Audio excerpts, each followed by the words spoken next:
COTU Secretary General Francis Atwoli has slammed opponents of President William Ruto who are hoping to capitalize on the perceived anger of salaried Kenyans due to continued deductions on their pay slips, saying that the conversation is not quote-unquote sincere. The COTU boss, who is an ally of the president, says that it is more important to assess how the taxes are used. Here is our senior reporter, Ibrahim Karanja, with a story on how pay slips are taking center stage in the push to eject Ruto from State House. President William Ruto's critics have for the past few months been capitalizing on the president's shortfalls, which they intend to use to make him a one-term president, from a reported clawback on democracy to abductions to the high cost of living. It has been a season of political missiles directed at the Kenya Kwanza regime. But one thing is increasingly becoming a favorite on the lips of Ruto's opponents. That is the payslip and the many deductions in form of taxes made from Kenyan salaries. At the launch of new offices for the Democratic Action Party, DAPK, Monday, it became more apparent. Government is sworn in. That housing levy will have to be abolished so that we restore the dignity of the payslip. Wakenya wamehangaishwa zaidi.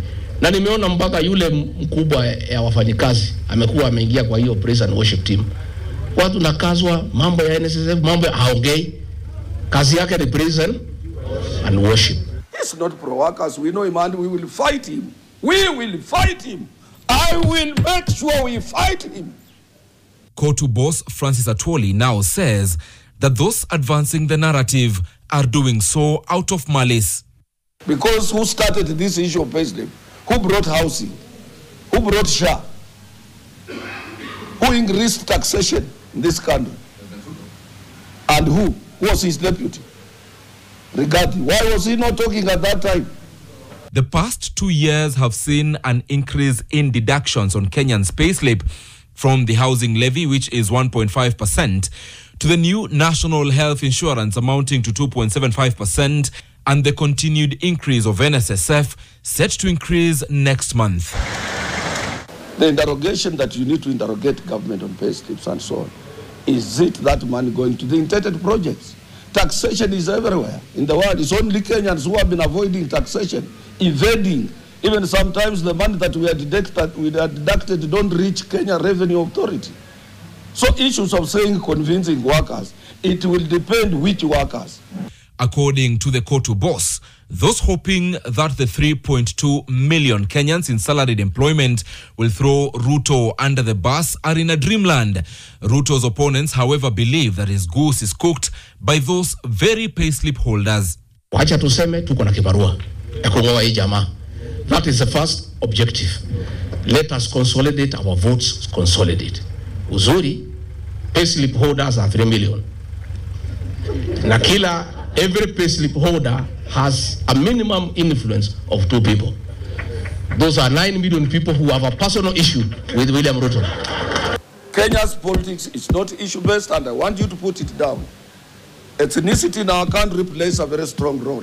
Aside from the payslips and the politics around it, COTU has also dismissed as propaganda a report by the Federation of Kenyan Employers, FKE, that more than 5,000 Kenyans have lost their jobs due to redundancies, and that over 50 companies either shut down or left the country. The FKE had cited this on high taxation that affected the cost of doing business. Normally, the Federation of Kenyan Employers, when we are almost starting to renew our collective bargaining agreements on terms and conditions of service of workers, they will always create propaganda and fear.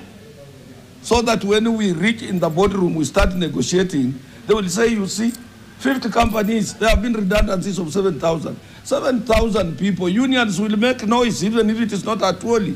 They have 5,000 employees being declared redundancies. The affiliates of COTU will make noise. Even if I try to keep quiet, our affiliates are free, independent, and they can address a press conference at any time.